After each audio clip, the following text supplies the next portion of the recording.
late and dark and cold hour. I'm sure it's been a long day for all of you. And we are live, in fact, as well. So hello also to everybody online. It's a real pleasure to see you all here in the room and online. And welcome to this ICC ASP side event that we have called Preventing Genocide and a Humanitarian Catastrophe in Sudan. A very timely and tragically relevant event. I'm joined today, my name is Charlotte. I'm a human rights officer and the head of advocacy at Global Human Rights Defense. And I will be your moderator for today. And I'm joined today by a really, really high level panel, which we're extremely proud to have, which you see to my left and right. And then also we are joined by a fourth speaker online. I will be introducing them in due time. I would like to thank the speakers in advance for making the time and showing up today. And I would like to thank, of course, the team at GHRD for making this come together. Now, I think you're all familiar, but for the sake of having the context there, preventing genocide and a humanitarian catastrophe is not something that we say lightly.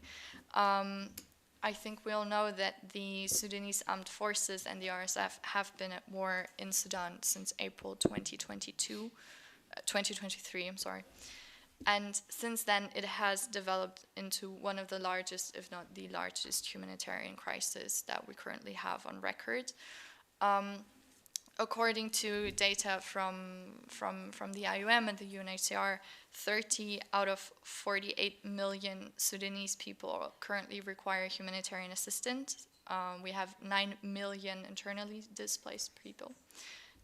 12 million Sudanese are displaced beyond their borders, most of them fleeing into Chad. Which means that 1 in 3 Sudanese people, as we speak, has been displaced. And many of them have been displaced not just once, not just twice, but multiple times. And in addition to that, Sudan also continues to host over 900,000 refugees from South Sudan, from Ethiopia, and other contexts. Now, of course, when we think about the humanitarian crisis in Sudan, one thing that immediately comes to mind is the use of sexual violence as a weapon of war, particularly by the RSF. I'm not going to go into details about it now, I'm sure our speakers will. But this is something I think that continues to strike me the most about this crisis. These unprecedented levels of violence, of brutality, that we see and that are out there for most of us to see. I'm sure everybody who's been online in the past couple of days, especially with the recapture of Al-Fashir, has seen the brutal images coming out of that. Of course, we have our hotspots in Darfur and in the Kordofans, but I think it's safe to say that protection risks still exist also in Khartoum, in Al Jazeera. We've seen the cholera outbreak very recently in Al Jazeera, and this is just contributing to this massive humanitarian crisis. Now, as I said, we saw, unfortunately, the fall of Al-Fashir this November to the RSF, which I think can safely be described as one of the most brutal things that I personally have ever had to encounter in my career as a human rights lawyer and a humanitarian. We saw killings, mass executions, sexual violence. I'm not sure if you're familiar, but you could see the blood from space at times. There were satellite images circulating where you could see the blood that had been spilled in the streets in and around Al-Fashir. So far, 70,000 people have fled Al-Fashir, most of them on the road to Tawila, which has since then gained an infamous reputation of the road of torture. Along this route, people face extortion, abduction, violence, rape, and death. Particularly within the last few days, we've seen alarming reports of children making their way all by themselves from Al-Fashir to Tawila.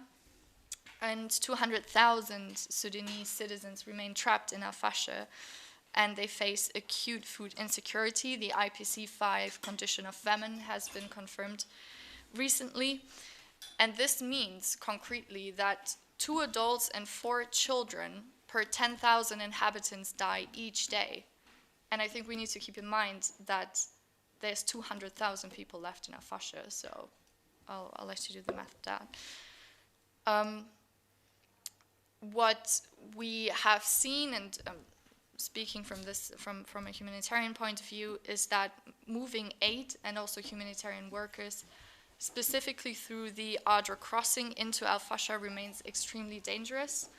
The ERC Tom Fletcher was down, I think about a week ago, maybe 2 weeks ago, he was down, and he also reported that even though they made the way they landed in Port Sudan, and they made the way all the way through the Adra crossing, and stopped just before Al-Fasher because it was determined it was too dangerous to go. He said he had to negotiate access. He passed about 40 checkpoints. He had to negotiate access in every single one of them. So the moving of aid and of workers has been extremely dangerous and extremely cumbersome. But I do not want to talk only about Al-Fasher, because I know that even though this is at the top of everybody's minds, I think it's very important that we do not lose sight of what is going on in the Kordofans in the rest of the country. I think it's very important to keep in mind, for example, Al-Ubaid. And when we speak about preventing genocide and a humanitarian catastrophe, we need to see exactly that what we have seen happening in Al-Fasher does not also happen in Al-Ubaid. Now, of course, what we've also seen are attacks on humanitarian workers on a quite unprecedented scale. 21 humanitarian aid workers have died this year already in Sudan, which is a gross violation of IHL. I've been in a briefing with Tom Fletcher last week where he recounted about his visit to Sudan. And he said it is probably the worst year on record to be a humanitarian worker. Because aid is instrumentalized. The convoys are accompanied all the time, and I think we've all heard about the UNICEF convoy, for example, being struck. And, well, as I said, we've lost 21 workers, colleagues this year in Sudan already. I think what also bears the short notice here is money, which I think, as we all know, is short in this situation. The humanitarian appeal for Sudan remains over 70% not funded. Currently, we're standing at 28% funding this year for 2025, which means that out of the $6 billion that would be needed, hardly one has been received so far. So the 3 key things that I would like for us to keep in mind during this discussion is what I think we're all calling for is unimpeded humanitarian access, political pressure for a ceasefire, because without peace there will be no lasting solution, and then of course investigations and accountability for all the violations of IHL and of human rights law that are taking place. I'm sure most of you are familiar, but just to recap, the UN Security Council has referred the situation in Darfur to the ICC under its resolution 1593, which has been now 2 decades ago, which is one of the reasons why we've brought this panel together, to kind of take stock at this point in time of what has happened. Of course, we've all seen on October 6th, when Ali Kushaib was found guilty on 27 counts of war crimes, and I think this has been a very important step, also considering that gender-based persecution has been recognized as a crime against humanity finally. But it also keeps bearing in mind that this is the only former militia leader that the ICC has been able to persecute within 2 decades. And then, of course, any atrocities outside of Darfur remain outside the jurisdiction of the ICC until it is expanded, for which we would, of course, in the best case scenario, need the consent of the government of Sudan. So most victims remain without accountability for now. Of course, jurisdiction expansion would be a way to fix the issue. But today we will also be looking at complementary transitional justice pathways. On November 14 this year, the Human Rights Council has established by resolution a new fact-finding inquiry into al-Fasher specifically, which I would like to welcome at this point as a good starting point for an ICC investigation. Then most recently, the report that we've seen from the previous UN fact-finding mission has been on the 21st of October, and already there, even though of course this is a human rights report and this does not adhere to the strict standards of criminal law, of international criminal law, already the fact-finding mission has concluded that there are large-scale violations of human rights law and of international humanitarian law, which may amount to war crimes, and in the case of the RSF, also to crimes against humanity. It has found pervasive sexual and gender-based violence, including girls as young as 12.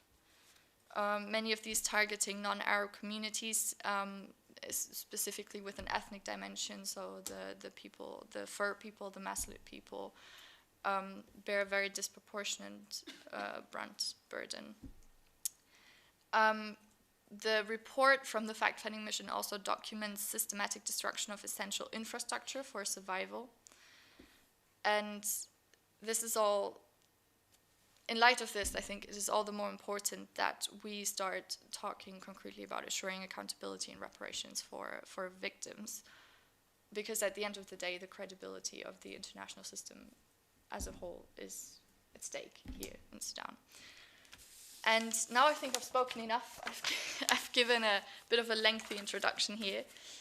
So without further ado, I would like to move to our first speaker, which is Sara Sinieri.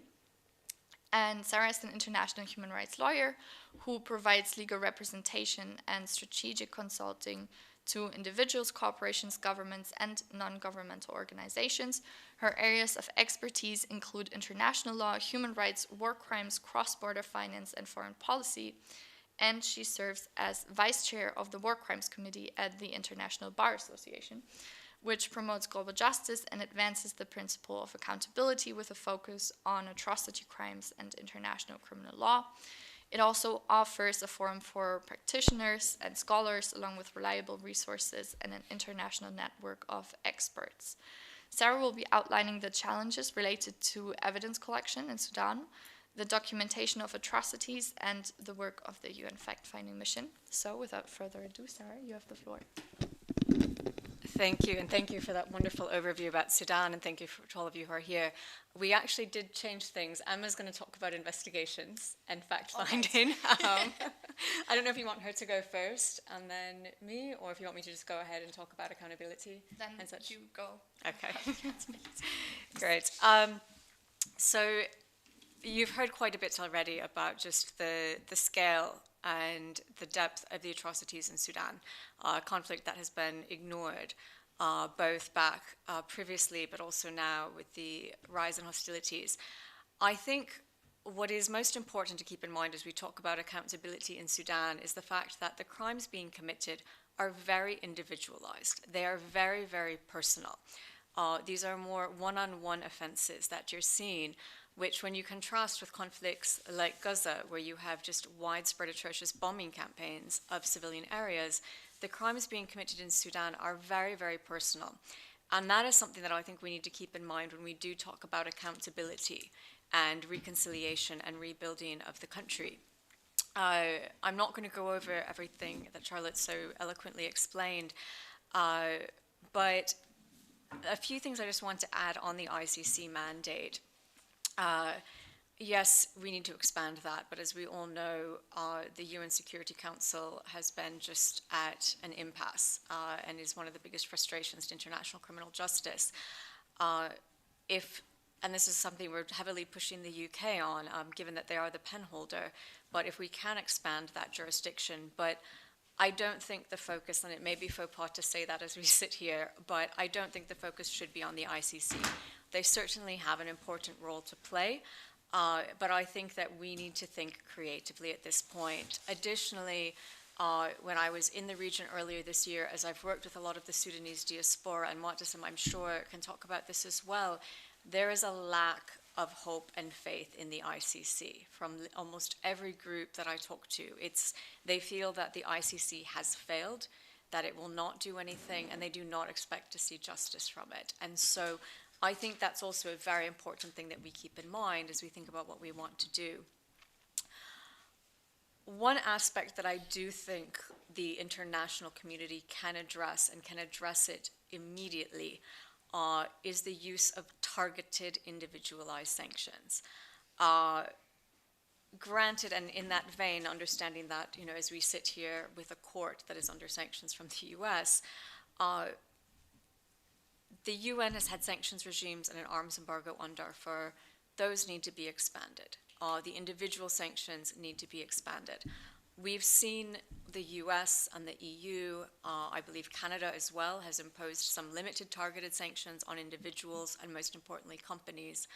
But that is one way that we can act immediately as an international community, pushing the EU, pushing individual countries not only to impose sanctions on individuals, on companies, on the enablers, but then to actually enforce them and have meaningful enforcement, target those who, just as we've been doing with Russia and Ukraine, we can do the exact same thing. The model is there. The example is there. We just need to have the political will within countries to do that. And as you all know from the Ukraine-Russia situation, this can provide for the freezing of funds, the use of those funds for reparations in the future, for rebuilding. But another aspect of this is if we go after those who are violating and helping those evade sanctions, there are fines and penalties that the criminal courts in most countries can impose. Those fines and penalties can be used for reparations and to fund the rebuilding and accountability efforts. So there are mechanisms available, but we need to think creatively. Tangentially on that, I think countries should also look at, and I know Rodney's going to talk more about universal jurisdiction and those things for atrocity crimes, but I think we need to look at other offenses, step out of the genocide, crimes against humanity, war crimes, but look at other offenses that we can pursue against international actors in states. Look at corporate crimes, look at bribery, corruption, theft of resources, anything else that can be pursued against these actors can again not only be a deterrent, can be something investors can look at to say, we have obligations to our shareholders, to our boards, and we cannot accept this risk. We cannot accept the potential for liability. But those offenses also often carry very significant forfeitures and fines that can be used. So from an outset, I think this is one area that we need to look at, and whether we push countries to use Global Magnitsky, anti-corruption. In the UK, you have the Proceeds of Crime Act. Whatever we can use to start going after what is feeding and financing this war will help to put a stop to it. I won't go into detail because there's a great event tomorrow night, but I think the BNB Paribas case out of the United States with the recent judgment, yes, it's going up on appeal. There are already squabbles as to which lawyers are going to handle disbursement of funds once received. And there's a side event tomorrow night that I'd flag for all of you on reparations, and they're going to specifically address the BNP Paribas case. But I think that's something that needs to be looked at more broadly for some of the other financiers and others. In terms of peace and accountability mechanisms, the first thing I want to say at the outset is that this needs to be Sudanese-led. It has to involve Sudanese civil society, both the peace negotiations, which they've largely been left out of, but accountability efforts have to be led by the Sudanese people. Understanding this is from a broad range of populations, of tribes, of ethnic groups, of religious groups, but women also have to be at the forefront of this. And there have to be specific designations for women's involvement, women's protection, and aspects of accountability specifically pertaining to women. You know, as Charlotte said, the sexual violence in Sudan is just, I have no words to talk about it. And this has been generational, it's been ongoing for decades. And so as we look to these things, I think those are the two things that are most important that we have to consider. With that said, we've been working on ideas and suggestions and things that we hope that, there's so many skilled Sudanese lawyers and judges and experts in the diaspora and still within Sudan that we hope we can work with this. One thing that we've been looking at is to do something a bit new and unique, recognizing that there are all of these different accountability mechanisms that have been effective, somewhat effective in the past in different things. But one thing that I think will be important, especially for Sudan, is to create a bit of a board that would oversee and coordinate, that as we develop all these accountability mechanisms, they should be developed together. They should be developed with understanding of how they're going to share evidence, how they're going to handle things, and coordinate those efforts instead of having things siloed. Yes, we do have the ICC, but that's not going to be the primary form of accountability. And I think if we have a coalition or a committee or something to oversee how we pursue accountability, that will help in a number of aspects.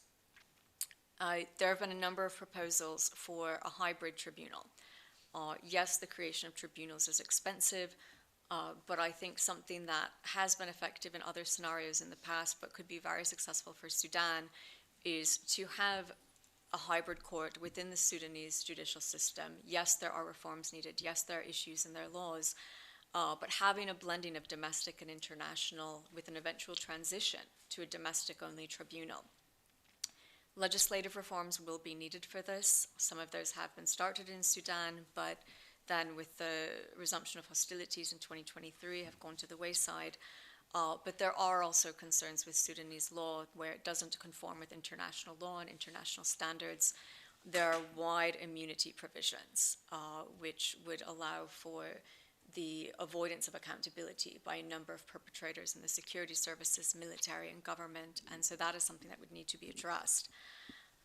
That being said, it's not, given the individualized nature of the crimes in this conflict, they can still pursue crimes of murder, rape, torture, and other standard criminal offenses, even if they don't call them war crimes or crimes against humanity, and I think that's something we need to keep in mind, especially about this conflict. With this, I think something that's also important is that we do not need to wait for a peace agreement or a ceasefire to start these processes. Thinking back to the former Yugoslavia, in this situation, we can start putting these mechanisms together. We can start building them. We can start providing trainings to lawyers, to judges, to law enforcement, working with the diaspora. And I think that's something that, when you look at all of the trainings that the international community did for Ukraine, when you look at all of the resources that were poured in to ongoing prosecutions in Ukraine as we sit here today, and the war is still going on, why are we not doing that for Sudan? Why can the international community not step up and do the same thing? We have the models, we have the mechanisms, we have the resources, we have the expertise. And I think that's something we all need to push NGOs, bar associations, all of the same actors that stood up and devoted extensive resources to do this in Ukraine, to turn around and do the same for Sudan. The final things I'll mention just in kind of what this multifaceted accountability effort should look like. Sudan does have a rich tradition of traditional courts, the Judea. These can be used for restorative justice. Traditionally, they're used more for economic or commercial transactions, but there is faith in these. They do take into consideration local customs, local norms, and when you look at Rwanda, when you look at Uganda, when you look at other contexts, I think this is something, when you look towards truth and reconciliation, when you look at restorative justice, when you consider that you're going to have fighters coming back from the battlefield living in the same towns and cities and villages, I think that this is something that cannot be overlooked, especially because accountability is just not going to be possible for everyone. Just briefly to conclude, some other considerations that I think are important as we consider accountability efforts, restorative justice, and some of this was gleaned from my meetings in the region, in Sudan, in South Sudan, with some of the Sudanese diaspora who had fled. First and foremost, I think managing expectations is important, and that's something else we can start doing now. If you've not read it, Caleb Wheeler had an excellent book come out last year where he talked about how international criminal justice often fails victims because for many of them, a prison sentence is never long enough for the person who killed their family member or raped their wife or their daughter in front of them.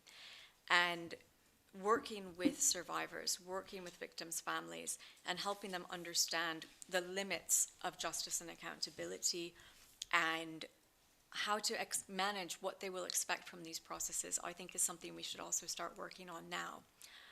Mental health is absolutely vital for this. I'm a trustee with a charity in the UK called Beyond Conflict that focuses on trauma support for survivors as well as for frontline responders. And that mental health is something that is absolutely vital, especially for those who are going to be involved in the accountability processes. And that has to be something continuing, both from the initial encounter with survivors all the way through to the prosecution, sentencing, and aftermath. It cannot be avoided. And that goes especially for the ICC. Education will be vital for this. If we want to avoid the generational trauma, the repeat of hostilities, the hate, the racism, the other things that pervade through generations, especially populations that either have known nothing but conflict in their country or those who've seen conflict after conflict. And so we need to focus on the educational system as well and ensure that that's an avenue that people can address. Additionally, we have thousands of children who have been out of school. It's left them vulnerable, and that is something that needs to be kept in mind in these efforts. Going back to the conflict-related sexual violence, stigma is something that truly needs to be addressed in these communities, and that's both for men and for women, for survivors, for their family members, avoiding crimes against these individuals. Oftentimes they're forced out of their communities, and so we must work with community leaders, religious leaders, the next governance of Sudan, but stigma must be a part of this to ensure that the survivors of sexual violence are enabled and empowered to live productive lives and given that independence. Part of this will also involve medical care. Starvation in Sudan, as you all know, it is the worst humanitarian crisis. And what that does for the development of children, of humans, as the reports we're already seeing out of Gaza, for how the impact of starvation and lack of access to clean water, the long-term medical effects of that, we are going to see that tenfold in Sudan. And so that has to be part of this as well. The final thing I will then just note as we look at this accountability, rebuilding, reconciliation, we must have oversight and transparency in the rebuilding process. Sudan deserves to profit from its resources, from everything that it has in its land. It cannot allow external actors to continue looting its resources. And so we have to ensure that, when, inshallah, this rebuilding process happens, that we don't have corruption, we don't have the looting of resources, and that we ensure that there's lasting peace in Sudan and lasting profitability and success for this country. So with that, I'll turn back over to you. Thank you very much for these insights on accountability. I will be opening the floor later for questions, so if you have any, please keep them in the back of your mind. And I will then now move to Emma. Emma Di Napoli is an associate legal advisor at Eyewitness to Atrocities, which is a London-based organization that focuses on securing documentation of atrocity crimes, including war crimes, crimes against humanity, and genocide, through the use of secure, verifiable digital evidence. And she will present how combining technology, it's been a long day for me too, with with legal expertise can help ensure that more on-the-ground visual evidence is incorporated into investigations and can support accountability efforts. Prior to this role, Emma has also worked at the ICC and in the office of Amal Clooney.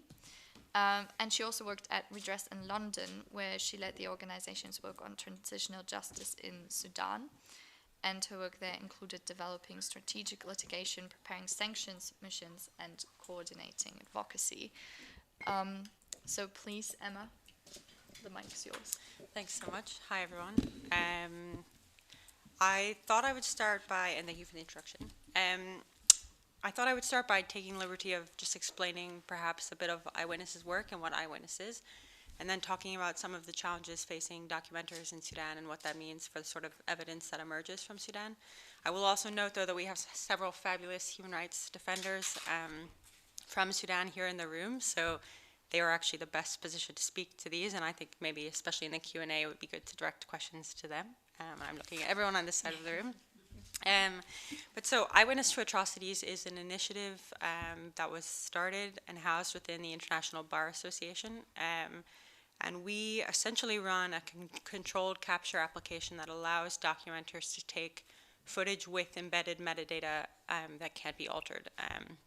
And what I mean by that is if you take a photo on your regular camera, it's quite easy actually to change the time, date, and location, which makes it difficult to know where a photo came from and whether it's authentic. And the Eyewitness app solves for that, really. So you take a photo within the application, and then you upload it to a secure server that's only accessible to Eyewitness, so it's not accessible to the public. And in the process of uploading, the photo is, or video or audio file, whatever it is basically hashed, which means there's a secure kind of a digital code attached to that image that's unverified when it reaches the server. And this means that we know that the photo hasn't been altered, and this can be proven if a case arose, where a court wanted to see how evidence had been gathered and where it was taken. And the app was developed after years of consultations, so with both lawyers and human rights activists to try to determine what kind of security measures might be helpful and are built within the app itself, as well as the kind of evidentiary standards you need. And of course, digital evidence is a sort of new field within the international criminal law space, so there are still relatively few cases where digital evidence has been used, and this is partially a reflection of how few cases there are just in general. So I can talk a little bit about some of the security features, but not at great length. The app is obscured on your phone, so it's less easily found if your phone is searched. And photos that you take are, as I said, housed within a secure gallery, so distinct from your phone gallery. And then, of course, if you're interested in the specific features of the app, we can talk about that afterwards. And the app is free to use, I should say. It is only available on Android phones because the Android phones have allow for the app to function fully, whereas the Apple platform doesn't allow for location services to be used in the same way and for full anonymity, which is important. So users can use the app with their name if they chose. They can provide an email address if they'd like, but you can also use the app fully anonymously. And we do often work with organizations who sign MOUs, so we know who might be documenting from our particular organization, which is helpful when we transfer footage back to users, because the documenters remain the owners of the footage they take. We just sort of protect it in this in the server. So that's a really brief overview of Eyewitness, and I am happy to answer questions about the technology in the Q&A if that's helpful. But I thought I'd also just, I would turn that to addressing some challenges that documenters face. And I know lots of us work in this space, and so we'll already actually be quite familiar. But I think the predominant risk is really a safety one. So safety and security of documenters in Sudan is really poor, and I think the security situation for documenters has deteriorated significantly since the war began, but even in recent months has actually gotten much worse. So it's sort of a rapidly deteriorating situation. In parts of Darfur, for example, the RSF has systematically targeted human rights activists, journalists, lawyers. We know in Jenaina, in West Darfur that there were actually lists that were circulating in the months before the mid-June attack on Geneva, the concentrated attack that occurred in 2023. And in El Fasher recently, we also know that journalists and human rights defenders were targeted, either targeted in drone strikes or arrested and disappeared, and some of their whereabouts remain unknown. And this, of course, has a chilling effect on documentation. There is also the dynamic where you have documenters, ordinary civilians and others who, in the course of traveling, as Charlotte indicated, are stopped at checkpoints and phones are seized, searched, and confiscated, and this is obviously quite risky for people. And the result was, I think, that people didn't really document what they were seeing, or if they did document what they were seeing, that evidence has since been lost. I've also heard from documenters and witnesses that evidence has been buried. So in Geneva, for example, many people described having hard drives or USB sticks with data, but that they remain buried in a yard somewhere. And with limited access to Geneva, that evidence remains unrecoverable, and I suspect much of it is corrupted anyway, just because it's rained, for example. So I think in addition to there not being much documentation being taken, there's also been a chilling effect on how it's disseminated. So at the beginning of the conflict, we did see actually floods of information being posted to the extent that there was Wi-Fi, and I'll talk about that after this. But now there's been a remarkable lack of evidence emerging from some places where you would assume that information would be circulating either on WhatsApp or Facebook or Twitter, so some of the kind of usual channels where you see information coming from Sudan. And of course, internet connectivity and data play a big role in this. So there were government-enforced shutdowns and blackouts at the beginning of the conflict that were quite long. It made it impossible to get information in and out of Sudan. Now you have a situation where perhaps the government or the RSF army aren't intentionally shutting down the internet, but blackouts remain, and connectivity is very spotty. So you tend to get people online at like 7 p.m. Sudan time, 8 p.m. Sudan time, but in the middle of the day it's really difficult to reach people, and I think you can probably all attest to this as well. We also know that groups, and this is to the credit of international groups, many are actually distributing Starlinks through Sudan, but those are often confiscated. And so you have this kind of short-term Starlink access where maybe a group has Starlink or a community has one device, and then those go offline, and consequently people are just offline once again. And so where you need data to upload information, this is true both for the use of the Eyewitness app, where you need to have data to upload to the server, but also just to use social media. It makes it really difficult to get evidence out, and especially like larger files that require significant bandwidth. I think there's also a major funding constraints for Sudanese organizations that has had an effect on the ability for documenters to carry out their work. It's sort of been alluded to already, but the Trump cuts have really massively hit Sudanese organizations. So there's been a lot of work over the years, I mean, not since 2023, but really decades of work to build networks of really experienced, talented, committed documenters who are now struggling to keep people working, and that's compounded by the humanitarian crisis. So where people have shortages of food, water, the basic necessities for life, it's a really difficult picture for people to be carrying out documentation work. I also wanted to highlight some of the broader strategic questions, I think, in terms of how people are documenting. And this is not necessarily a capacity gap, because many people have worked on this.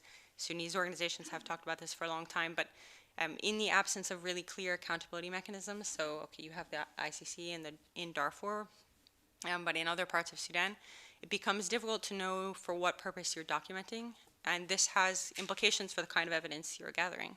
And we talk a lot about the kinds of investigations plans people should be developing, but where there are questions about how, to what standard does evidence need to be gathered? What elements of the crimes are you trying to gather for? I mean, to your point on ordinary crimes, or are you trying to capture evidence that gets to also that shows a systematic attack or a widespread attack? Without a sort of clear vision or target recipient for this information, I think it makes the work of documenters difficult because there are so many violations to potentially capture, that where you have a limited resource picture, I think documentation can then inevitably become a bit scattered. And I think we saw this at the court to some extent. We received a lot of open source information, for example. None of it really got to, or some of it got to the elements that we were looking at, but it was still very difficult to build a picture from the information that was gathered. And so I think there is still some technical capacity building work that would be helpful, and I would be very interested in Sudanese colleagues' views on this, like what international organizations could be doing to better facilitate this. But I think it's still a bit of coalition building around the kinds of crimes that are being documented, and then who the recipient might be. So, okay, the fact-finding mission, is it the ICC? What would it be in the context of crimes committed in Omdurman, though, where the ICC has no jurisdiction? So, and maybe one more point just on the technical questions. There is also the question about how information is stored or archived or transmitted. And the eyewitness application is obviously one solution to a problem if you're documenting, if you're doing audio-visual documentation, but eyewitness is not really intended for taking of witness statements, for example. It's really meant for videos, audio files, and photos. So how do groups store information if they are really primarily doing witness testimony, and how are those saved to a high evidentiary standard? So I think these are questions that people are doing a lot of thinking around, but are big challenges that have implications for future accountability. I think it'd be great to have a discussion around that. So I guess, where does that leave us in terms of evidence? As I said, I think it's been surprising in some ways, but unsurprising in others, how little evidence has come or information has come from places like Al Fasher, or more recently West Kordofan and South Kordofan, where the RSF, we know, is advancing and conflict is escalating. And there was some documentary evidence from perpetrators, which I'll talk about in a minute, of those killed in and around Al Fasher. And there is documentation of injuries from those who've arrived in IDP camps around Al Fasher, for example, including in Chad. And we have seen witness testimony about what they face. So there is good testimonial evidence that groups like Mohammed down at the ends, the Darfur Network, is capturing this information. But interestingly, the best footage has come from the RSF itself. And so there was a flood of really gruesome videos, as you said, Charlotte, when Al Fasher fell, that were all taken by the RSF. And that obviously has significant evidentiary value. So we saw, even outside of Al Fasher, in Ardamata, we saw the fall of the SAF garrison there in late autumn 2023. There was just the capture of Baba Nusa, the SAF garrison yesterday. So those were all RSF videos. And of course, it's difficult for documenters or civilians to capture footage from the moment they're being attacked. So this is to be expected. But what has been interesting is how little footage there is now emerging, though we know that atrocities have been committed. And I think that is because of both the security risks that people face and internet connectivity. There have also been interesting videos from RSF regarding defections to the RSF. So, and this was a little bit more in 2023, 2024. But when SAF or other forces joined the RSF, there were often videos of those, which can be useful to some extent. There were also videos of RSF commanders speaking at different points, which have limited linkage value, but also just are good to, it shows where perpetrators may have been at a certain time. But the evidence related to kind of the aftermath of attacks has been surprisingly limited. So maybe I will leave it at that, and I'm happy to answer questions. But that's just sort of an overview of how documentation is being carried out in Sudan, and what that means for future case building. Yeah, thank you very much for this really, really comprehensive overview about what Eyewitness is doing and the state of documentation in Sudan currently. I would now like to move to our speaker who is joining us online, Mutasim Ali. I think, yes, it looks like he can hear us. That's great. Hello, Mutasim is a legal advisor at the Raoul Wallenberg Center for Human Rights. He has a lot of expertise in international criminal law, international human rights and humanitarian law, transitional justice, and targeted human rights protection. And through his work with the center, he has monitored the escalation of the conflict in Sudan, documenting human rights violations that include ethnically motivated killings, systematic SGBV, mass displacement, and a man-made famine of unprecedented scale in recent history. In April 2024, the center has issued an inquiry concluding that the RSF and allied militias are carrying out systematic attacks and atrocities in West Darfur, including direct and public incitement to genocide. The inquiry also found that certain external actors are complicit through extensive financial, political, and military support to the RSF. So Mutasim will now hopefully share some of those findings with us, and he will also discuss the involvement of external actors, including support provided by the UAE to the RSF and the use of mercenaries in the conflict. So, Mutazim, the floor is yours. Yeah, thanks a lot, Charlotte. I think this is a great and timely event, and I'm also pleased to be part of this esteemed colleagues. I've been working with you quite some time, and the situation in Sudan is becoming really more complex, not only in terms of the atrocities, but also in terms of the actors involved. Initially, this started as a war between the Sudanese armed forces and the rapid support forces, but then we saw that many domestic actors also involved in the conflict, and so that made it really a lot more complicated to resolve. But I think what is even more complicated is the involvement of external actors fueling the atrocities. Um, I think the tragedy that we're facing is not the issue of law. I think the law is there, whether the international law or even other regimes that are supposed to respond to these atrocities, whether those regimes are targeted sanctions or other forms of accountability. I think the dilemma that we're facing is the lack of political will. That is really the major issue that we're facing. Of course, you all know that the conflict in Sudan is, this is not just the conflict that began in April 2023, right? This is part of the Sudan's long struggle. Basically, they've been in a perpetual state of conflict in Sudan. And so I think that is really important to keep in mind. For the state has been relying consistently throughout the history in creating militias to respond to legitimate political claims and the like. But I think what we need to focus on is two major things. One is, given the situation that we're seeing today, especially in Al-Fashir, where we all predicted what was going to happen, and it was, because we've seen that in El Geneina, West Darfur, where the RSF and allied militias targeted the Masalid, and then we've seen that in the Zamzam IDP camp.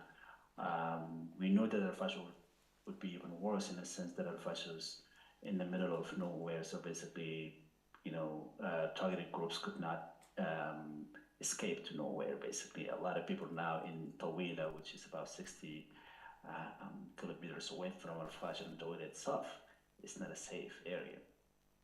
And therefore, the focus should be, number one, is really preventing further atrocities from happening, right? We know that Al-Fashir is not the end, because we've seen this before. And this is going to be an issue in Darfur, but also, as mentioned earlier, other parts of the country in West Kordofan, North Kordofan, South Kordofan, and maybe onwards. And so the focus really should be on the atrocity prevention rather than focusing on how can we resolve, making peace in the country, right? That is number one. And number two, the issue of the cessation of hostilities, because as long as the war is engaging in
sending arms and financial resources. But I should note also that that the Sudanese armed forces on its part is also getting a lot of support from external actors. We know that for sure, but the complexity of making that argument against the Sudanese armed forces is that it is acting as a state entity, and so they say we have the legitimacy to sign contracts with whoever we want to purchase arms and the like, and so that is slightly different than making the argument against the UAE, basically a country that does not share borders or anything with Sudan and sending arms to a militia that is committing atrocities. Now, the UAE sending arms and supplies to the RSF is using, many of the Sudan's neighboring countries. As I mentioned earlier, including Libya now, we know that Kenya is also involved. Uganda, South Sudan, and others. And so this is, this will continue to happen. And so unless we end that, unfortunately, we'll continue to see fascism time and again. Now, I'll just move quickly to some of the, action points. I think as the center, we've been focusing a lot on targeting targeting state and non-state actors. There are numerous sort of measures that we think will be very helpful. One is, initiating legal proceedings before the International Court of Justice against the states, particularly the UAE, for violation of international conventions. We know that Sudan, brought a case against the UN and was rejected, actually dismissed last May, May, yes. And it was completely dismissed for lack of jurisdiction. But we still believe that the UAE can still be brought before the ICJ for other conventions, such as the Convention on Elimination of Racial Discrimination, to which the UAE did not lodge any reservation. Of course, there are other conventions that we can trigger. The problem with this is that we've been engaging with many states, to sponsor and bring that case. But I think, again, it goes back to the lack of political will. So this is to say that even though there is an issue of political will, but I think there is a way to hold the states complicit in atrocities accountable. This is number one. Number two, we know that there are many corporate entities. For example, we know that the RSF's financial network, or maybe the business empires in the UAE, and those should be targeted for sure. One could be the targeted sanctions regime mentioned earlier by Sarah, but also through targeting the executives of those, of some of the corporations that are involved in whether illicit gold trade or arms supplies and the like. For example, there is one of the major companies in the UAE, Global Service Group, I think, essentially did an excellent report outlining how that company is involved in recruiting mercenaries and identifying a few or maybe two individuals linked to the UAE's political leadership. Those people can be targeted for their involvement in the atrocities in Sudan. So that is another thing. And I think finally, and this is, I know it was mentioned briefly, but also will be mentioned, I think, by the last speaker probably, the use of universal jurisdiction. I think it is really crucial. Now that we know many Sudanese have already fled the country, and they're now, whether they are in Africa or elsewhere, these can, the Sudanese can, these are victims and people are directly affected by the atrocities there. And so I think they can, play a critical role in initiating legal proceedings. And of course, if there are companies that can be linked to some of the Western jurisdictions, such as the BNP, the case that was flagged earlier today, I think it is something that can be really meaningful, not only in the sense of holding them accountable, but also a way to remedy or address the victims that have endured serious grievances. So I think those are sort of multiple things that I have in mind. I'll leave it at that, but if you've got any questions, and of course, if there are any follow-ups, I'll be more than happy to elaborate. Thanks, Ellen. Thank you so much, Mutazim. It's really much appreciated that you've joined us in line and gave us these insights. I will then move to our last but not least speaker of the panel, which is Rodney Dixon Casey. He is a barrister at Temple Garden Chambers in London and The Hague. He specializes in public international law, international criminal law, and human rights and civil liberties, and he appears before international, regional, and national courts. His work covers foreign relations, interstate disputes, the armed forces, and international prosecution and defense.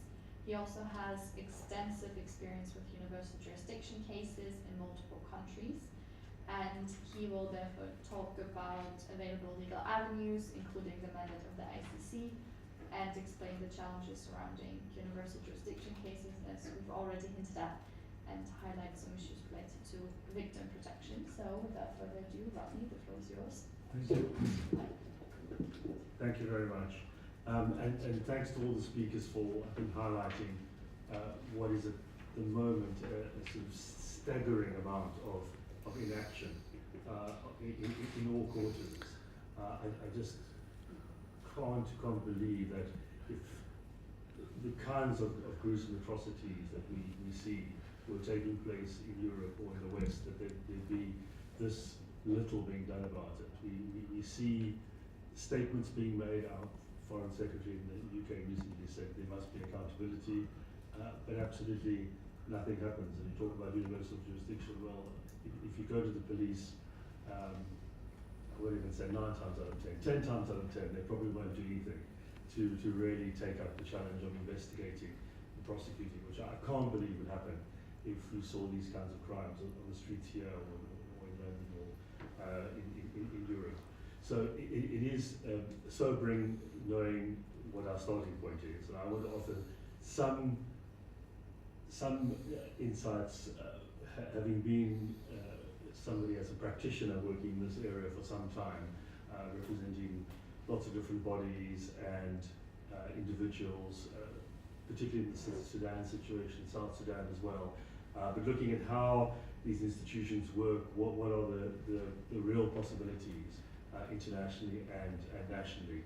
I think it is important to go back to the 2 decades ago, to when we got the Security Council referral, because maybe many of you weren't around there, but it was a big moment to get Russia and China not to abstain, and of course the US as well at that stage involved too. But of course they were very concerned why the US was suddenly wanting the ICC involved, because they weren't signed up. But they somehow managed to get that through. The first referral, which I don't think anyone thought would ever happen. We always thought it would happen through states or individual victims taking up cases. But when that happened, and I think this is important to assess as well for the lessons now, how we use our opportunities now. There was a lot of criticism at the time about how it then evolved. We were in the time of Luis Ocampo, who was the prosecutor, and there were many who, even though they said that they thought there was overwhelming evidence against Bashir, didn't believe that he had put together a solid enough case on genocide. There was a lot of skepticism around the strength of the evidence. You recall he went straight, he announced it publicly, went straight to the pre-trial chamber seeking genocide, and that was rejected. And then he had to take it on appeal. And that immediately set the process back. And on appeal it was confirmed. But then all the rumors started circulating, it often happens in these situations, about how the court might be being politicized. And you can imagine then on the Security Council what the different interests might have been and the concerns were. Fortunately, we in fact got another referral in the case of Libya shortly thereafter. So they managed to keep it together even though the concerns were growing. And that was also at a time when there was increasing criticism of the court because of a focus exclusively on Africa. Even though we see today Israel and Palestine very prominent at the ICC, at that time there were endless reports of atrocities going on back then already. In the 2000s, 2010, 2011, around this time, nothing was being done by the ICC at that point. And then you have set against that an indictment for genocide against Bashir. then Ocampo moves on Libya, and then Kenya at the same time as well. And I'll just give this very short history in time in the ICC to show that at that particular point there were huge pressures building on whether this agreement between the key powers to allow the ICC to deal with these matters could continue. In fact, when the Libya situation was finally resolved, the court didn't want any of those cases here in The Hague. They left them all in Libya to the surprise of many people. And I remember the Foreign Secretary, William Hague, from the UK at the time saying, well, you know, really, it's now for Libya to deal with. The response to that of Russia and China, and I have no doubt that they had ulterior motives, but when Syria came along, they said, no, we gave you two, and we think there were serious problems with the way you dealt with both, including Sudan, and then Libya as well, where now you just left it to the parties there to deal with. You don't want to get involved at all. Now, I'll say that they maybe had other agendas, but that was the end of it. We never got a referral after that. Syria never came to the ICC. And I think it's partly because of the way in which Sudan and Libya were dealt with by the court and by those supporting the court. We need to, say, with that very brief overview, have that in mind for the way we try and deal with the situation now, to ensure that it is as depoliticized as possible, that investigations are as thorough and deep as possible, that they can't be accused of just, like, let's get a few reports together and charge somebody with genocide. Not that there isn't evidence out there, but you can't take shortcuts because it just undermines the credibility of the court and the power of the court to call on states to act. When you've got the evidence and you can show it, and I know you can't always make it all public, but people know, states know when the evidence is there, and they know when there've been shortcuts. It's so much harder for them to sidestep it. And also then look at all potential ways of cooperation with all the parties concerned, the current government, opposition groupings, civil society. It does need to be a very active, but as far as possible, depoliticized process to get the investigations, the charges out there, and support for the action that's taking place. So I think we do need to learn some lessons from that, because it hasn't gone anywhere, and of course it's been the lack of political will and inaction and all of that, but part of it has been contributed to the way the institutions have approached the problem as well.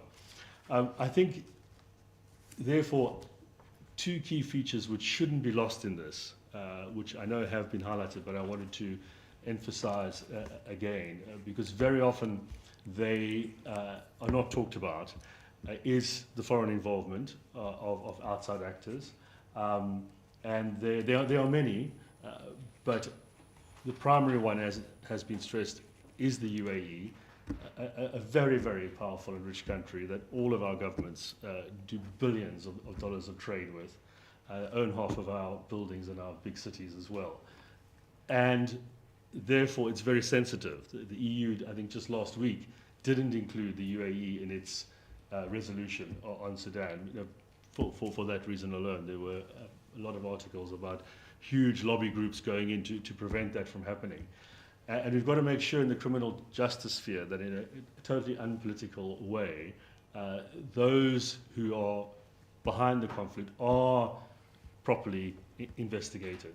I think that is one key feature. It can't be just not talked about in order to try and ensure somehow that these sensitivities don't arise. A number of the people who I've worked with, or victims from the conflict, have said they believe that this would never have happened if you just didn't have that kind of money behind the conflict, that flooding in to be able to get the kinds of weapons that we're talking about, caches of weapons coming through Chad, using Libya as well, connections to Haftar and others, which links back to the earlier Security Council referral too, to get weapons in, but not only weapons in, also sometimes actual participation in the conflict. So the UAE involved in both supply of drones, but then also the deployment of them in certain of the attacks as well. In addition to that, there are the commercial aspects that have been touched on. The deal, the quid pro quo, is that a lot of the gold in Darfur that the RSF has extensive control over is channeled out through Chad onto the markets in Dubai. So allowing for smuggling going on at the same time. There are also a raft of crimes that can be investigated in that regard. And in the case of one of the persons I've actually represented, there's been direct involvement by the UAE in detention in Khartoum. So he was held in Khartoum, where he has identified persons from the UAE officials who were part of his detention. And we've provided that information, I mentioned the Foreign Secretary earlier, to the Foreign Office in the UK to sanction, but still no action being taken. In addition to that, we mustn't forget about the countries who are supplying the UAE with weapons that then end up in Sudan. There's been a recent expose about the number of UK weapons that were supplied, with the allegation being that a lot of that occurred after, so with knowledge of the way that they were being used. And it's not only the UK, but other countries as well. So these are key. They're not entirely unique features to any conflict, but they're very specific to what we're seeing unfolding and allowing, being the engine, the fuel that allows this to get to the heightened levels that we've all been describing. And then secondly, the use of mercenaries as well. That has been touched on. I would recommend to take it shortly so we have enough time for questions, you to look at the recent Century report, which did a brilliant expose of the Colombian mercenaries called the Desert Wolves that have been hired by a UAE registered security company, which was set up by the Secretary General of the Presidential Court of the UAE. So this is the UAE Vice President, Sheikh Mansour bin Zayed, who happens also to be the owner of Man City in the UK. So you can see how the connections and the money flows. There has been a very good New York Times expose on this by Declan Welsh and others.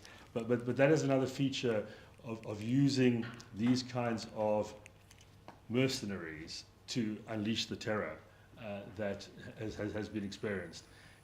Colombia has been very strong on condemning this. Maybe it's something where Colombia itself, as a state party of the ICC, could refer the matter if there's a need to extend the jurisdiction beyond Darfur, because I think that's accepted broadly as a limit within the referral, even though you can have legal arguments about that. I don't think necessarily if you refer a situation you could say, well, it's only applicable in that part.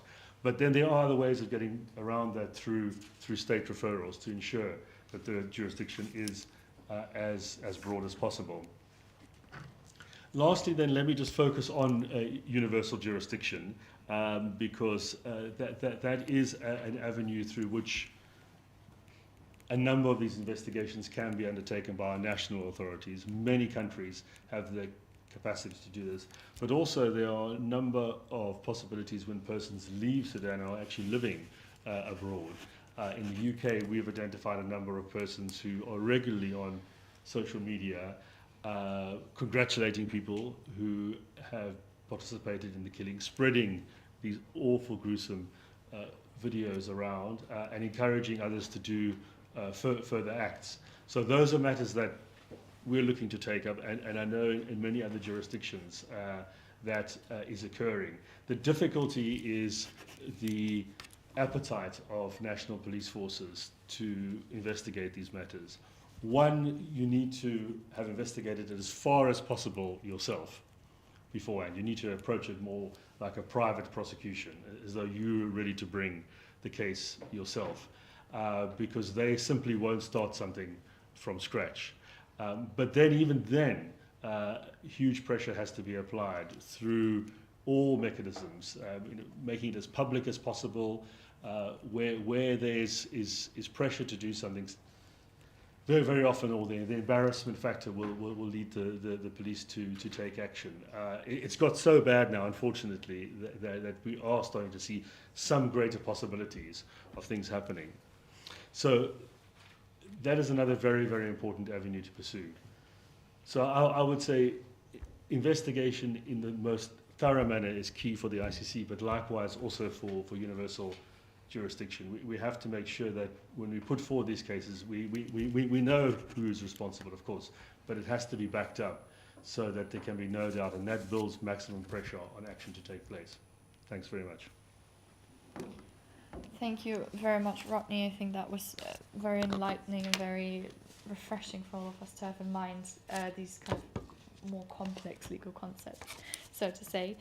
I'm a bit conscious of time, but I do want to open the floor for questions and comments. So if you have any, feel free to raise your hand, raise your glass, raise whatever you have on you. And do introduce yourself quickly if you want to add anything. Ah, yeah, there's a hand there. I should have worn glasses maybe for this occasion. Thank you very much. My name is Anna Nice, and I lead an organization called Interjust, which recently has taken over the work previously led by the docket at the Kennedy Foundation for Justice. So hence some connection to Sudan. We as Interjust have not taken over Sudan work yet, but I'm here partially to consider whether that's something where we could add value. So, but we do have a lot of experience with universal jurisdiction cases specifically. So I have 3 questions. Each of them can be answered probably briefly or not. So my first one is specifically on universal jurisdiction. Those who are already involved in the work of documentation, which jurisdictions are being under consideration for filing of the cases?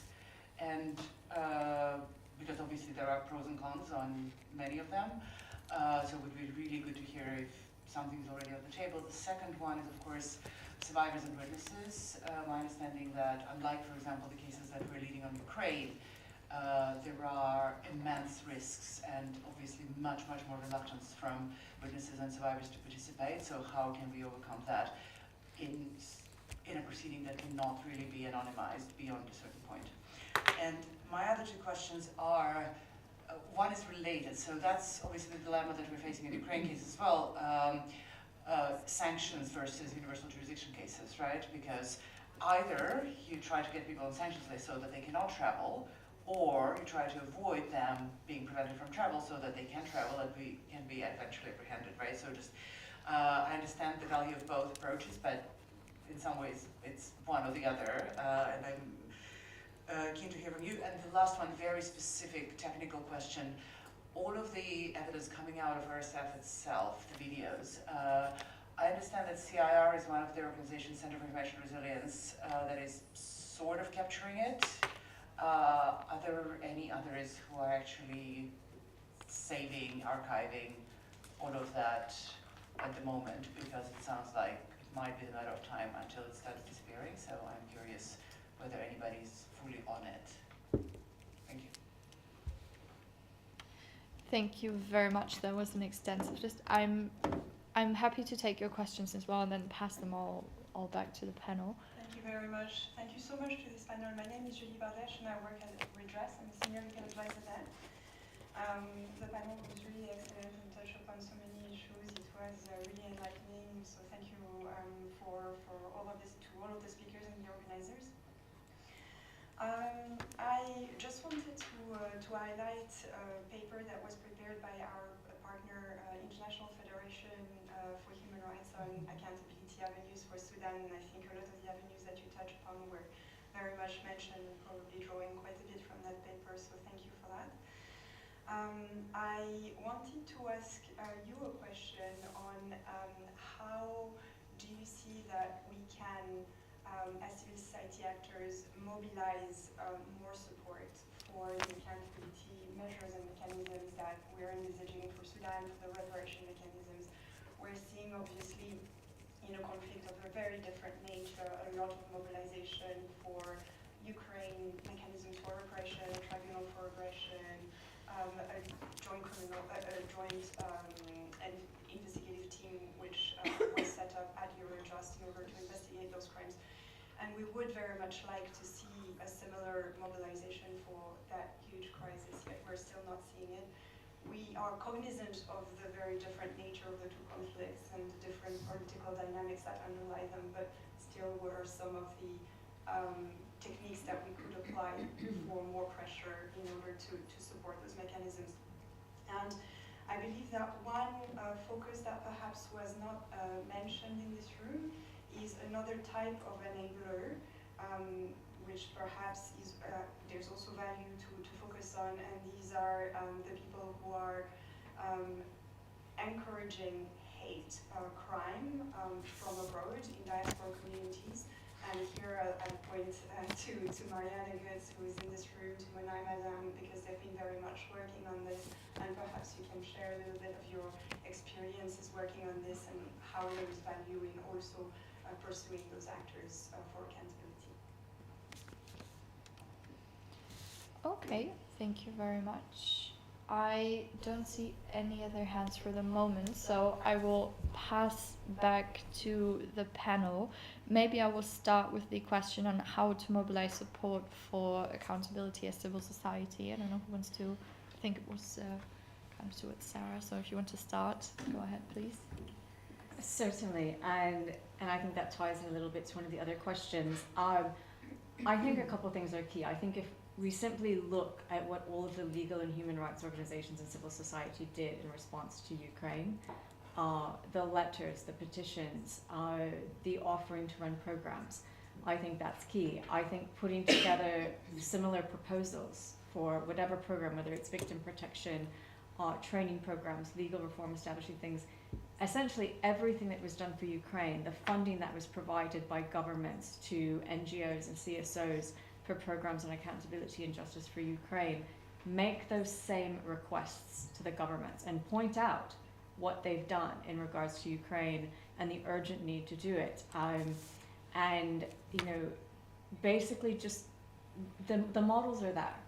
And I think it just takes the groups really pressuring the governments and insisting that if governments are truly going to be equitable as to justice and accountability and human rights and uphold their own obligations, they cannot pick and choose which atrocities they're going to offer help and assistance and protection for.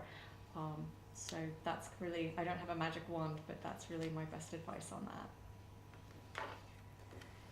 Okay, then I think I'm going to move to the bunch of universal jurisdiction question around that were posed by Interjust. Maybe Rodney, you would like to get started on those, and then if the rest wants to add, feel free.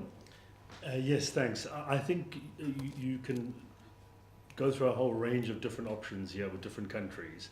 One of the key considerations, though, is whether the person is on the territory or about to come there. From my experience in a lot of different countries, if there's no reasonable prospect of the person actually coming there, then it's a very easy way for the police to shut it down. Once they've touched down once, then in a lot of jurisdictions, particularly some of the civil law jurisdictions, it's easier to keep the proceedings going. So that's the key, to find out where people are and where they're going, because that then does create a lot more of an increased possibility that the police will take action if they're right there under their noses. With regard to comparing sanctions to travel, you often get this question. I mean, the problem is that the chances of national police arresting somebody, putting them in trial, are so slim. So they're holding back so that maybe somebody will come. You just think, look, we've got to try and get something. If we could just get somebody on a sanctions list, that is at least a start. So tend to go for whatever you can get to get something. I mean, I don't want to sound like too desperate, but very often you've got to try and, you know, see what is the way to turn the screw somewhere as quickly as you can. Yep, absolutely. Hi, on the archiving question, I think mnemonic is still archiving, so I would reach out to them. So I understand CIO is doing much the same, but I know Mnemonic has quite a professional database that organizations can access. On the universal jurisdiction cases, I think, Manayam, you have opinions on this too, but the one thing, and you've probably assessed this while you were at CFJ, is that I think the flows of perpetrators to Europe is actually lower than in other conflicts. Of course, Russia, you have people moving because it's in Europe, you're already in Europe, but even less so than probably in the Syrian context. So many perpetrators I would expect to be in neighboring countries, and so you'd probably be looking more at some of the regional mechanisms, or UJ cases in neighboring countries. And Monem was saying today that you face real security risks there. I'm sure, Monem, I don't mean to put you on the spot, but I don't know if you want to jump in on that. Or I can summarize what you said, which is essentially, I'll summarize. There's targeting of people in Kenya, for example. Kenya in particular, Uganda is also quite a dangerous environment for human rights defenders. So I just bear that in mind as you were doing some of the scoping. And that I think relates to your question on sort of the witness protection. I mean, the court, I know the ICC, I don't think we have a perfect way of doing this. Informed consent is obviously one, just telling people of the risk. I think the other is probably trying to bring witnesses farther from the camps, especially, for example, if you're in Chad. So doing interviews at a distance, at a remove, because the camps in Chad where you have many victims are a really dangerous environment, I think. And it would be very difficult to do an investigation but unnoticed. So yeah, just some quick reflections on that. Because I see him nodding heavily, I think, Mutasim, do you have, if you want to comment to any of the other questions, feel free. Thanks a lot. No, I think my point was already mentioned by him. I think the idea was to focus on the neighboring countries, and I think we've been in touch with some of the groups, particularly in Kenya, and of course in South Africa as well. Those are places where you can surely consider for universal jurisdiction. But again, all the concerns that were just mentioned are real.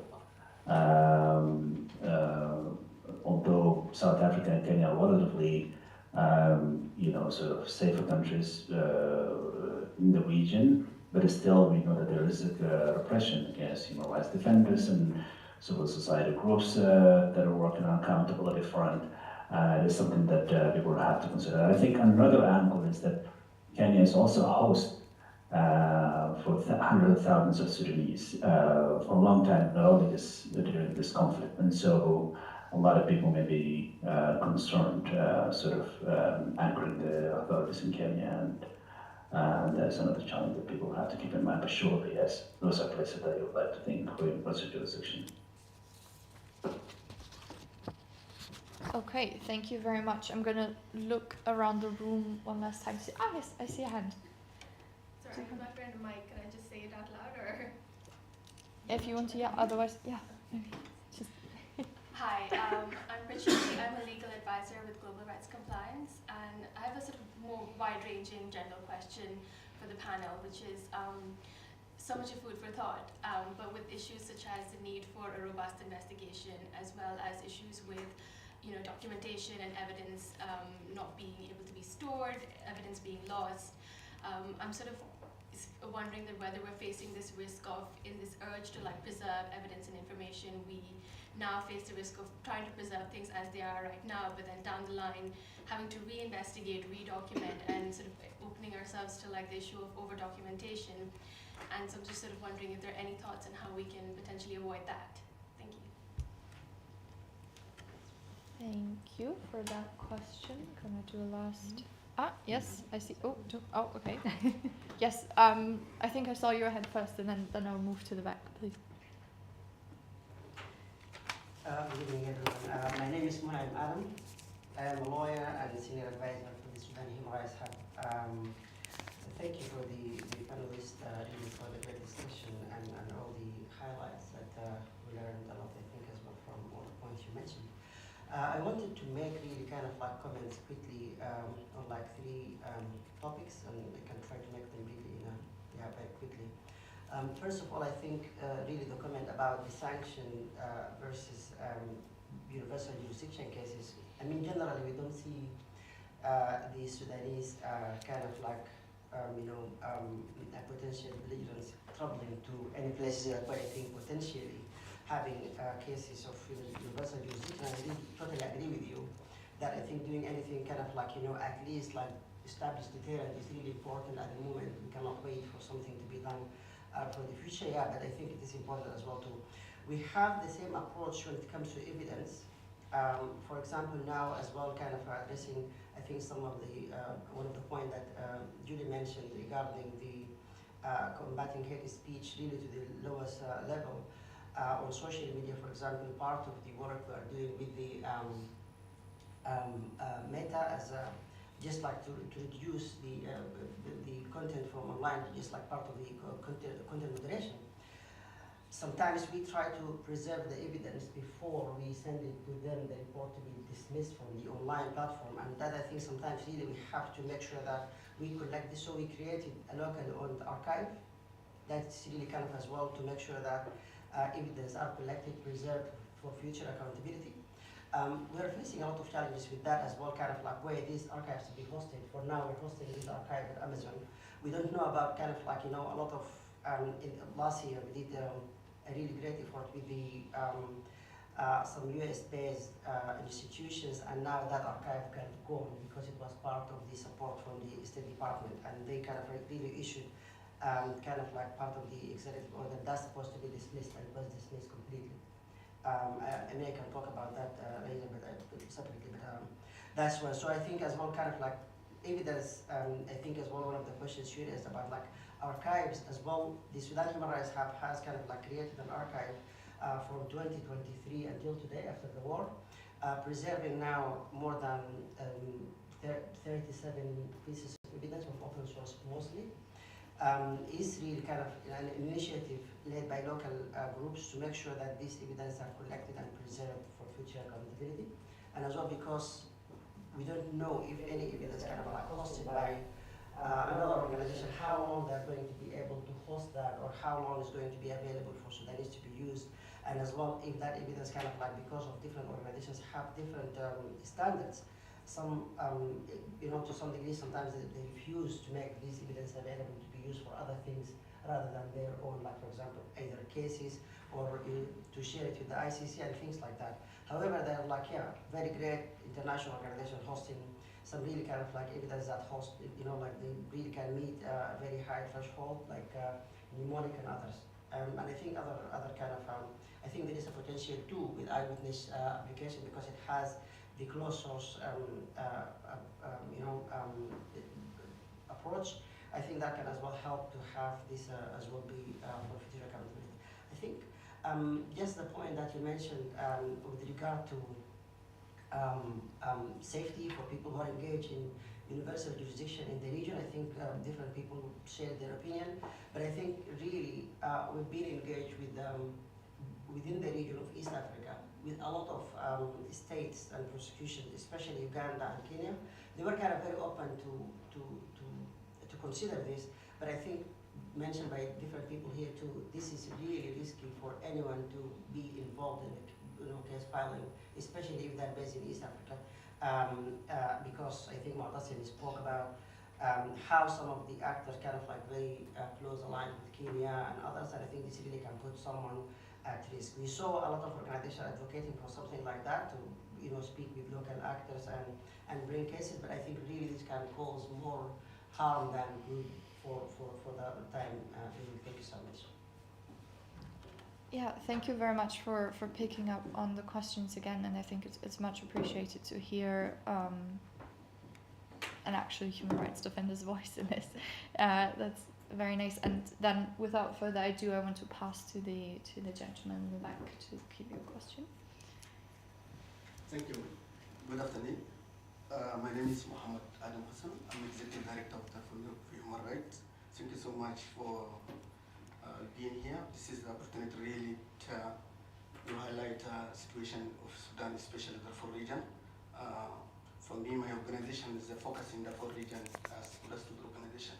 So I know you highlight situations, but for me, I want to make sure that I want to additional.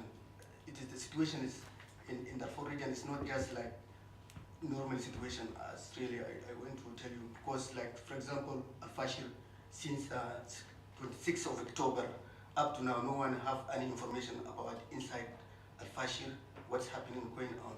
So, and I know as grassroots organization, we are receiving that those victims or survivors who lived the Fashir came in a different place in the Darfur region. What they told us really unable to speak now about the situation there because what we see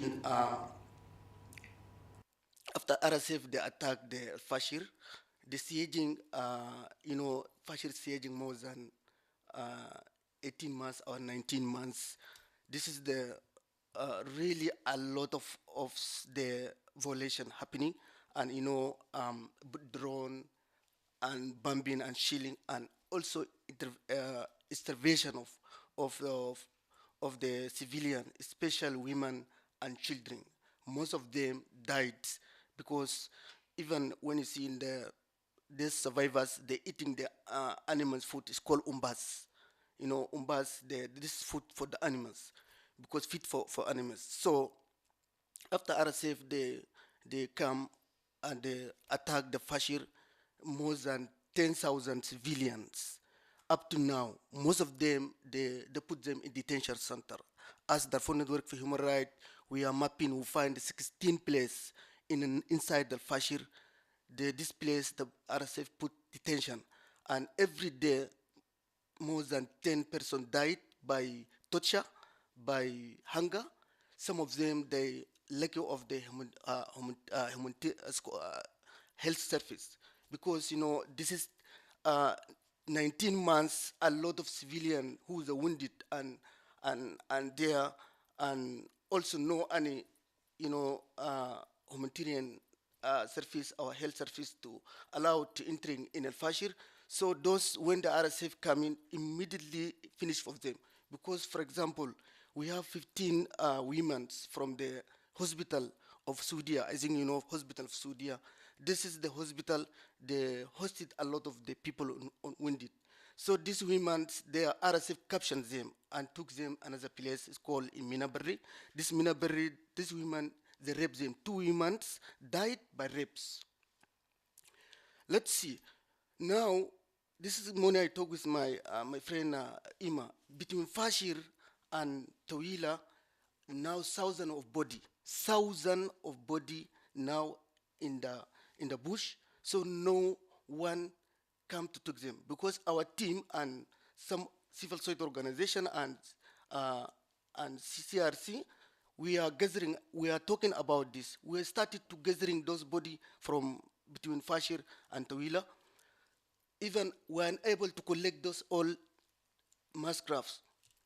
So, and another thing, the RSF now we have like 4,000 children. Those who crossed to going to Willa, they recruited them and sent them to the Libya, and they became soldiers and coming back to fighting in Darfur. So and also now thousands of detention in Niala is called Tigres. So those are civilian. So RSF and leave it people in area controlling by RSF. So RSF now put domestic rule. Special community leaders, they cannot speak about anything inside in Darfur region area controlling. Because this morning, my team sent me email, RSF enforced community leaders to come back in a Fashir. They want to, a lot of body, they want to hide in this body and to banning them. I want to cover the crimes of crime against of humanity for this civilian. And also again, now, especially in Kalmakam, we have 2 organizations working, Allied Organization and MSF. RSF, they come to enforce the allies. If you want to support those IDBs, 50% the service to go to the RSF, 50% to surface to go to the civilian.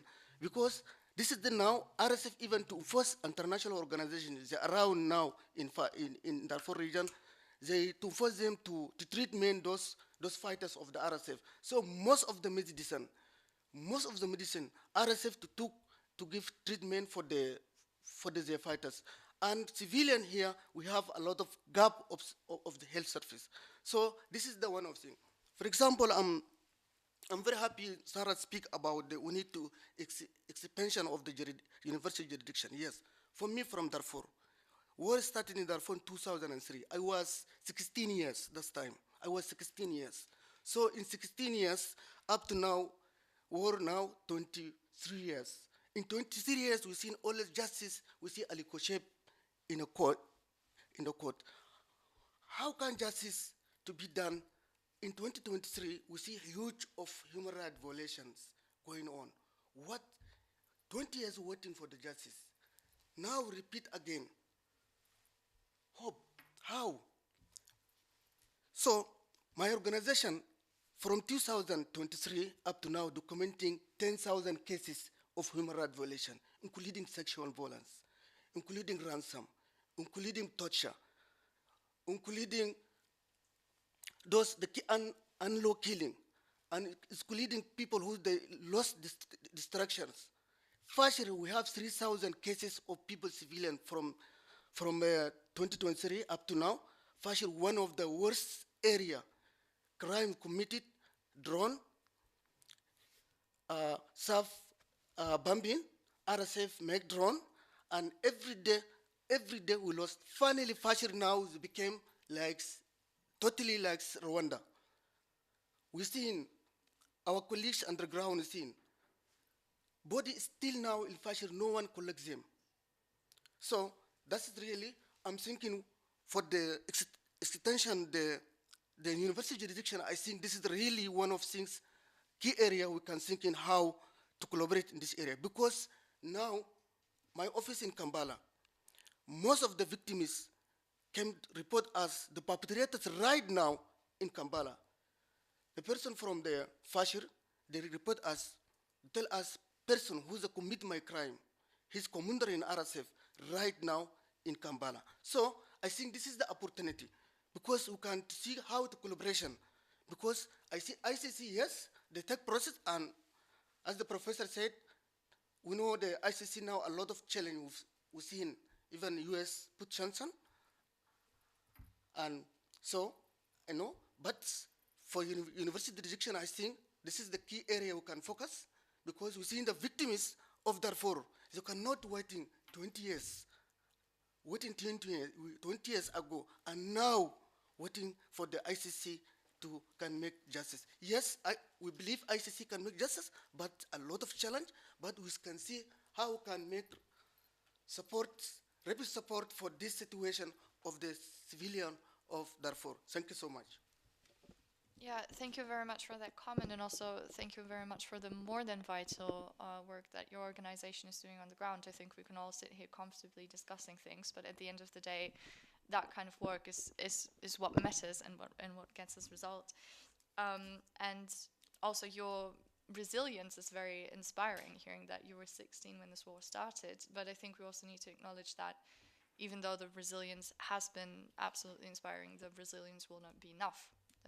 And we need to seriously advance accountability. I will really quickly pass on the question on over-documentation so that we get it answered, and then I will think I'll wrap up because I really do not want to keep you much longer than necessary. Yeah, to the question on documentation, I mean, others may have views, but I think it's an interesting question and relates to what I meant about why you're documenting and for what purpose. Because, for example, the ICC discourages people from taking full witness statements because it does create a problem where if a witness that you had interviewed then progressed to an interview at the ICC, there's a great risk of discrepancy because all of that would need to be disclosed in the case of an eventual trial. So, but on the other hand, you may have one opportunity to document a witness or a victim's story, and so I think there is this real tension in the purpose of documentation. I think part of it is thinking through, okay, how can you document the most amount of information with the least possibility for discrepancy? The second is, I mean, in the case you don't have possible ICC jurisdiction at the moment, I would say, well, then in that case, more is probably better. Although, again, the Met, for example, SO15 doesn't want witness statements either, for the same reason. So I think it's sort of thinking through the strategy of where you hope something might go, even if, okay, the SO15 is not going to take up the case. What might they prefer? What might the ICC be looking for? Are you trying to tell a story more than you are documenting for accountability? I'm sure you already know this, and so it's not a particularly helpful answer, but that was definitely something we faced at the ICC, sort of bizarrely in the position of telling people to document less, which is sort of hard to explain, and doesn't make that much sense in some ways, but makes perfect sense in others. I'm not sure if others have thoughts on that too. Just briefly, and to echo what Emma just said, but I think the other thing that's so vital to keep in mind is re-traumatization, especially, and I think the international protocol, especially when you're talking about sexual violence and working with and interviewing victims and witnesses, but I think that's a really important thing to keep in mind. But I think that's also why we need a more coordinated approach so that we can decide, what are the cases that we're going to look for a Truth and Reconciliation Commission or restorative justice efforts versus, criminal court accountability. Only add that too many statements can lead to contradictions as well, not because people are not telling the truth, but because when you recall things over different periods of times, you do often get problems emerging which can then later on be used against the person. So that should be taken into account as well. And then lastly, just looking for the right kinds of witnesses. I think there's going to be so many people on the ground who've been affected, but trying to find those who are going to know something about who was in charge and who was responsible higher up. There might be people also coming out of the perpetrator group because they can't deal with what's happened and confessing. Those kind of insider whistleblowers are critical. And I think no matter what the circumstances are, getting that evidence down is critical. You can always use that evidence as well, even if the witness doesn't come later on. The rules are quite flexible for admissibility. So it's a balance to strike between all those factors. Okay, I've seen one more little hand over there, so please go ahead. Thank you so much. My name is Iman Saifuddin. I am from International Community Care Chairperson. I would like to thank the panel for the information that has been discussed here, and as well to greet my friend Mu'tasim through the Zoom. I just would like to make some reflections on Sudan case, because now people are kind of mixing to speak about Darfur alone or Sudan in general. And I think to detangle these issues, there is so many problems that we need to look at. And getting back to the history of Darfur, I was more than 20 years back lobbying for this, being in the United States and Germany and so many countries, just to speak about what is going on and lobby for some sanctions. For example, we have lobbied for Darfur non-fly zone. We approached President Bush and so many officials, and events were there for more than 500 top officials, decision makers of the world, and so forth. My experience regarding sanctions, there were some sanctions that are not effective in some Sudanese personnel, like, for example, when they sanction Musa Hilal. He doesn't have bank accounts. He doesn't travel abroad. He was not affected, and he continued killing people. And then again, I think there is a gap between the Security Council resolutions and what is going on the ground, because its resolutions have never been applied. Darfur has been for the long time being at war, and as well Sudan. The protracted conflict that continued in Darfur and Sudan, South Sudan, are very well documented. I mean, not in the issue of International Criminal Court, but this is also another failure. I was just coming from my speech there, that because 20 years of having a case in process is quite very long, that it's not accepted for any kind of things. And I think the International Criminal Court is not assessing their work, because if it is not working for 5-10 years, then they have not to continue the same way for 20 years, because now we lost millions of lives. Now we have like more than 20 million have fled the country because of the militia still active.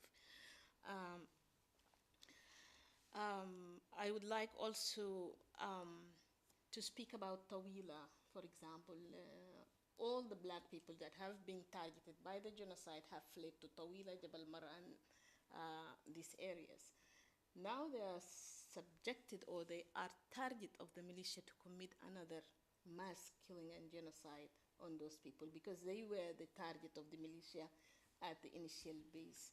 And decision makers doesn't take this into account. People are feeling fear of being attacked once again by the same militia, even in Tawila, Jabal Mara, Golo, because like, for example, if we're taking Golo, Golo was a small city or county, and then now it has more than 2 million inhabitants out of a sudden, because of the people are migrating from Fashar, Niala, and other cities, and people need to think about these issues. Again, I think valuable review of peace processes that has always been mixed with ceasefire and military operations. That I think the architecture of peace processes are always not satisfactory, because if you revise all the peace agreements that have been signed, you find that people have been brought to the table to sign peace ceasefire agreement, then they come to power sharing and wealth sharing. This is a process that it acts like upheaval for more recruitment, for more militias. It opens the appetite of those people who are carrying guns to oppress the civilians, those who doesn't have any activism on military issues or factions. And I mean, even in armed groups that claim that they are liberation movement or whatever, but they are all, when they get into the table, this is, it's like opening appetite of them to control more, taking money, involved in business rather than in politics, and forgetting the slogans that they have raised at the first place.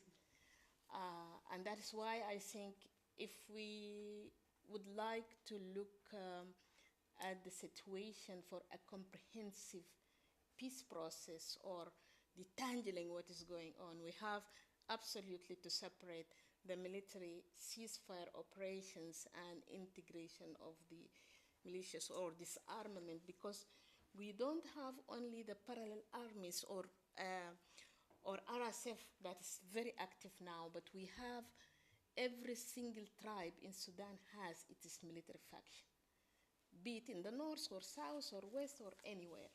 And that is a great terror to any peace agreement or sustainability of any agreement or political processes. And that is why people need to look at that separate from any political negotiation. And then also in political negotiation, people are inviting Sudanese politicians, but they don't classify who is a politician and who's military, because the armed movements, they have armies, but still they come and share the voice with the civilians, which is, it's not comparable. You have arms, and then you want to share with me also the politics, and you force me with your arms to say yes or no to whatever you like. This is a dimension, and this is a game that is in the politics. And I think we cannot accept for those who claim that they have armed groups to still act like having arms but getting into political negotiations, because the peace agreements with those people have failed ever and ever, in Abuja, in Juba, wherever. And that's why I think the strategy of having everlasting peace also should be changed and should be looked in a different dimension. I think also there is one organization that worked a lot in documenting, and I was like also assisting on these things, is the connections of money and assets of the militias and their companies, their allies, their wherever. It's a C4Ads organization. They have very authentic reports that I personally participated with them or coordinated with them for a very long time to collect their evidences.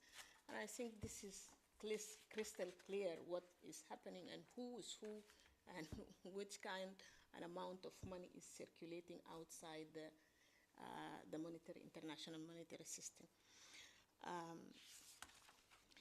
I think also I also put my voice to the idea that we need actually to extend the jurisdictions of the even ICC or international jurisdictions on prosecuting the case in Sudan, because the same crimes have been perpetrated in Al Jazeera, in Medini, Durman, and other states. And there is still, and they are still going on and on. I think also there is one international jurisdiction, so I think the arms control regime. This will tell us, and if we are acting this one, we could find, we could also hold states responsible.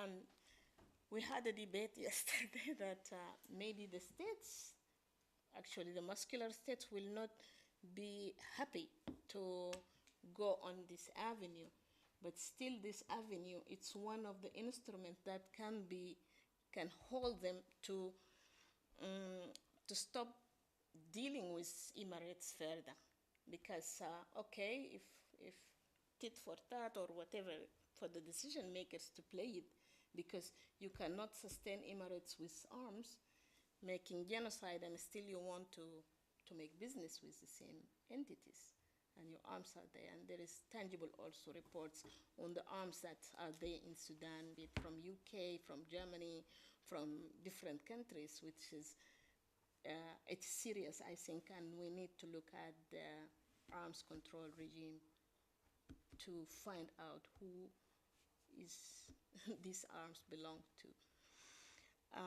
I thank you very much. I think it was a very tough day for me, but I think maybe if we have more time anywhere, we can discuss further in the issue. Thank you so much. Yeah, thank you very much for your extensive comments and for that kind of reality check of letting us know what works and what does not work effectively, and for this showcasing this deep militarization in the country and what that means for peace processes, and for bringing up some more concrete solutions on universal jurisdiction. It's much appreciated.